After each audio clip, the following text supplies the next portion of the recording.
নমস্কাৰ সকলোকে স্বাগতম জনাইছো আসাম কেৰিয়াৰ পইণ্ট ইউটিউব চেনেলৰ অন্য এটা নতুন ভিডিঅ'লৈ। বন্ধুসকল, আজিৰ এই ভিডিঅ'টিত আমি আপোনালোকৰ আগন্তুক অনুষ্ঠিত হ'ব লগা ডিএমই গ্ৰেড 3 আৰু গ্ৰেড 4 পৰীক্ষাৰ বাবে সহায়ক হোৱাকৈ কেইটামান অতিকৈ গুৰুত্বপূৰ্ণ প্ৰশ্ন আলোচনা কৰিম। তো আপোনালোকে এই প্ৰশ্নসমূহৰ ভিতৰত কেইটা প্ৰশ্ন শুদ্ধ কৰিব পাৰে আমাক শেষত কমেণ্টত জনাই দিব।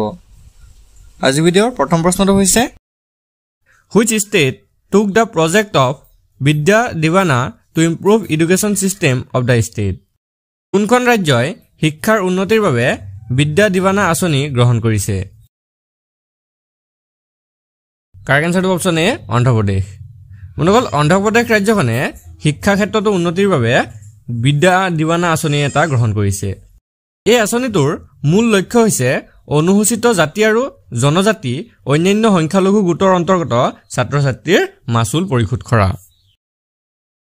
নেক্সট কুৱেশ্যনটো হৈছে Which northeastern state is newly connected by rail service? বন্ধুসকল, উত্তৰ পূৰ্বাঞ্চলৰ কোনখন ৰাজ্য ৰেল সেৱাৰ দ্বাৰা নতুনকৈ সংযোগ স্থাপন কৰা হৈছিল? কাৰেক্ট আনসাৰটো অপচন বি নাগালেণ্ড। 2021 চনত নাগালেণ্ড ৰাজ্যখনক ৰেল সেৱাৰ দ্বাৰা নতুনকৈ সংযোগ স্থাপন কৰা হৈছিল। নেক্সট কুৱেশ্যনটো হৈছে What is the motto of the International Yoga Day 2022? বন্ধুসকল, 2022 চনৰ আন্তঃৰাষ্ট্ৰীয় যোগ দিৱসৰ মূল মন্ত্ৰটো কি আছিল? কাৰেক্ট আনসাৰটো অপচন এ হিউমেনিটি অৰ্থাৎ মানৱতা। বন্ধুসকল, মনত ৰাখি থব প্ৰতি বছৰে 21 জুন তাৰিখে আন্তঃৰাষ্ট্ৰীয় যোগ দিৱস পালন কৰা হয়। এই প্ৰশ্নটো কেইবাটা পৰীক্ষাত আহে আৰু 2022 চনৰ আন্তঃৰাষ্ট্ৰীয় যোগ দিৱসৰ মূল মন্ত্ৰটো আছিল হিউমেনিটি অৰ্থাৎ মানৱতা। নেক্সট কুৱেশ্যনটো হৈছে How many high courts in India? ভাৰতত কিমানখন উচ্চ ন্যায়ালয় আছে? ইম্পৰ্টেণ্ট কুৱেশ্যন হয়। ইয়াৰ কাৰেক্ট আনসাৰটো অপচন এ 25। ভাৰতত বৰ্তমান 25খন উচ্চ ন্যায়ালয় আছে। নেক্সট কুৱেশ্যনটো হৈছে Who is the current Chief Election Commissioner of India? বৰ্তমান ভাৰতৰ মুখ্য নিৰ্বাচন আয়ুক্ত কোন? ইয়াৰ কাৰেক্ট আনসাৰটো অপচন বি ৰাজীৱ কুমাৰ। বৰ্তমান ভাৰতৰ মুখ্য নিৰ্বাচন আয়ুক্ত হৈছে ৰাজীৱ কুমাৰ। নেক্সট প্ৰশ্নটো হৈছে What is the name of the smallest river island in the world? পৃথিৱীৰ ক্ষুদ্ৰতম নদী দ্বীপটোৰ নাম কি?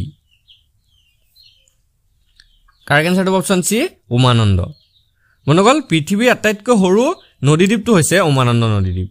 এই দ্বীপটো অসমৰ ব্ৰহ্মপুত্ৰ নদীৰ মাজত অৱস্থিত। নেক্সট কুৱেশ্যনটো হৈছে In which year was Manas Wildlife Sanctuary declared as a tiger project? কোন চনত মানাহ অভয়াৰণ্যক ব্যাঘ্ৰ প্ৰকল্প হিচাপে ঘোষণা কৰা হৈছিল?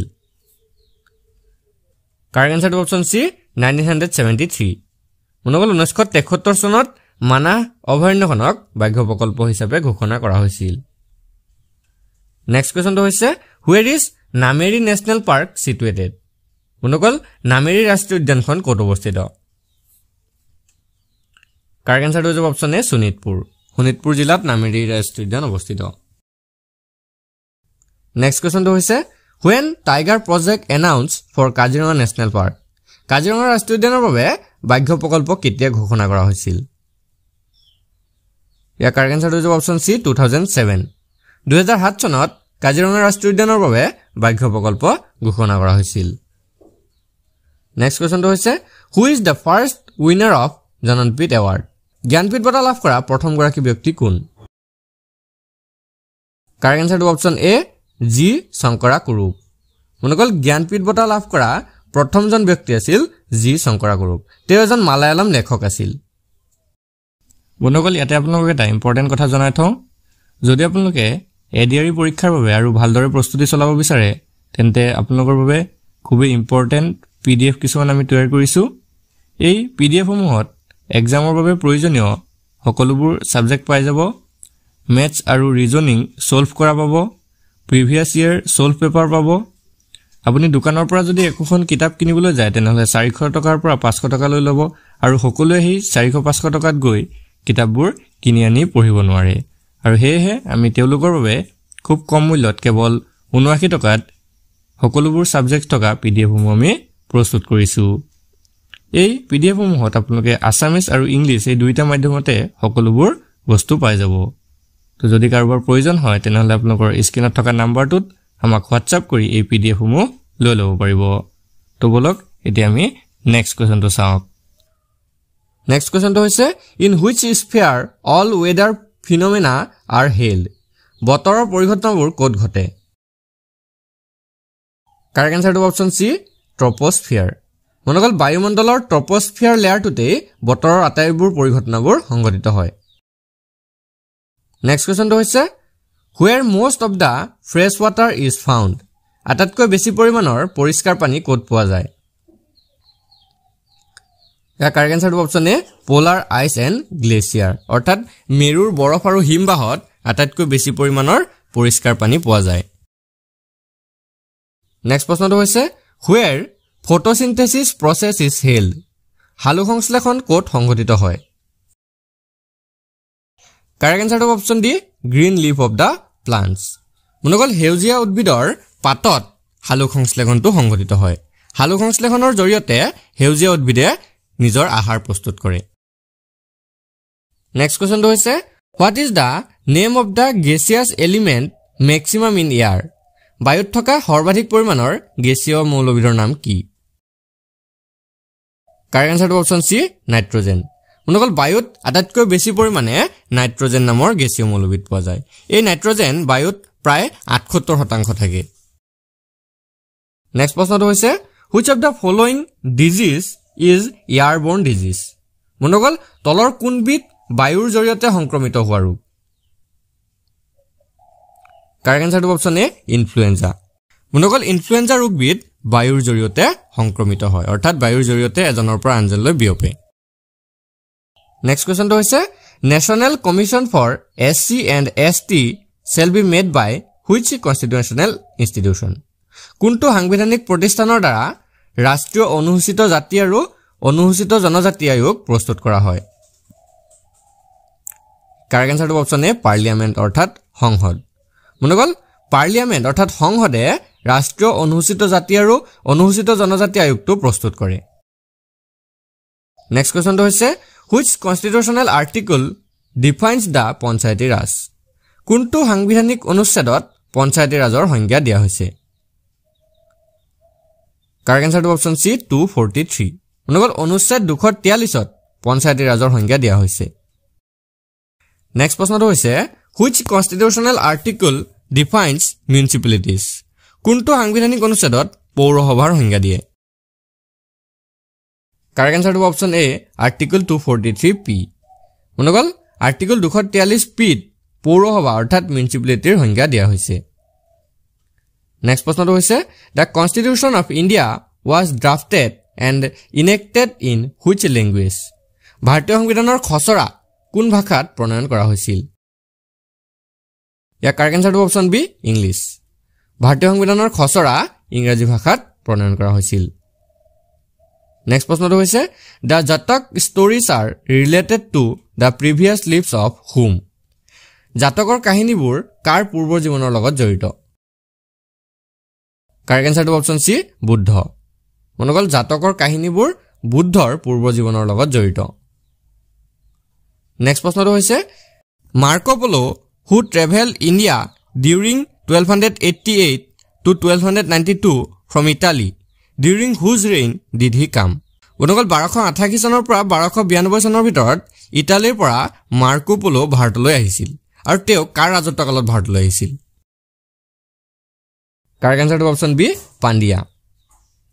পাণ্ডিয়াৰ ৰাজত্বকালত মাৰ্কো পোলো ভাৰতলৈ আহিছিল নেক্সট কোৱেশ্চনটো হৈছে Mulk i Qadim was the other name of which kingdom Mulk i Qadim কোনখন ৰাজ্যৰ আন এটা নাম আছিল কাৰেক্ট আনসাৰটো অপচন এ মাৰাঠা কিংডম মনগল মুল্ক ই কাদিম মাৰাঠা সাম্ৰাজ্যৰ আন এটা নাম আছিল নেক্সট কোৱেশ্চনটো হৈছে Ellora caves constructed in which century Ellora গুহা কোন শতিকাত নিৰ্মাণ কৰা হয় ইয়াৰ কাৰেক্ট আনসাৰটো option C between 6th and 10th century মনগল 6ষ্ঠ শতিকা আৰু 10ম শতিকাৰ মাজত ইলোৰা গুহাসমূহ নিৰ্মাণ কৰা হৈছিল নেক্সট কোৱেশ্চনটো হৈছে who was the prime minister of Bangladesh in 1971 1971 চনত বাংলাদেশৰ প্ৰধানমন্ত্ৰী কোন আছিল কাৰেক্ট আনসাৰটো অপচন সি তাজাউদ্দিন আহমেদ 1971 চনত বাংলাদেশৰ প্ৰধানমন্ত্ৰী আছিল তাজাউদ্দিন আহমেদ নেক্সট কোৱেশ্চনটো হৈছে 12 rules of conduct দস্তুৰুল আমল were of which Mughal emperor দস্তুৰুল আমল নামৰ 12 দফীয়া নীতি কোন মোগল সম্ৰাটে প্ৰৱৰ্তন কৰিছিল কাৰেক্ট আনসাৰটো অপচন বি জাহাংগীৰ বন্ধুসকল দস্তুৰ উ আমল নামৰ 12 দফীয়া নীতিয়ে মোগল সম্ৰাট জাহাংগীৰে প্ৰৱৰ্তন কৰিছিল নেক্সট কোৱেশ্চনটো হৈছে who is the first woman to receive জননপীঠ award Jnanpith বঁটা লাভ কৰা প্ৰথম মহিলা কোন আছিল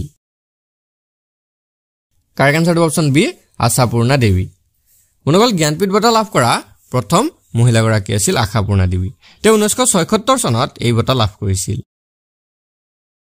নেক্সট কোৱেশ্চনটো হৈছে who was the author of the book Train to Pakistan Train to Pakistan গ্ৰন্থখনৰ লেখক কোন আছিল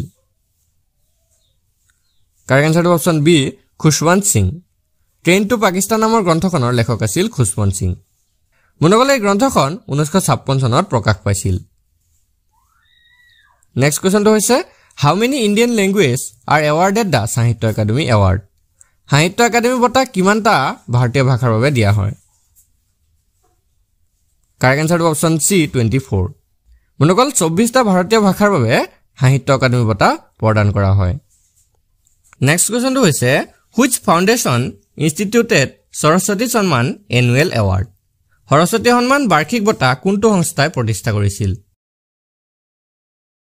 কাৰেক্ট আনসাৰটো অপচন এ কে বিৰলা ফাউণ্ডেশ্যন বন্ধুসকল কে বিৰলা ফাউণ্ডেশ্যনে সৰস্বতী সন্মান বাৰ্ষিক বঁটা প্ৰতিষ্ঠা কৰিছিল আজি ভিডিঅ'ৰ শেষৰ কোৱেশ্চনটো হৈছে who was the first elected fellow of Sahitya Akademi fellowship Sahitya Akademi ফেলোশ্বিপৰ প্ৰথম নিৰ্বাচিত ফেলো কোন আছিল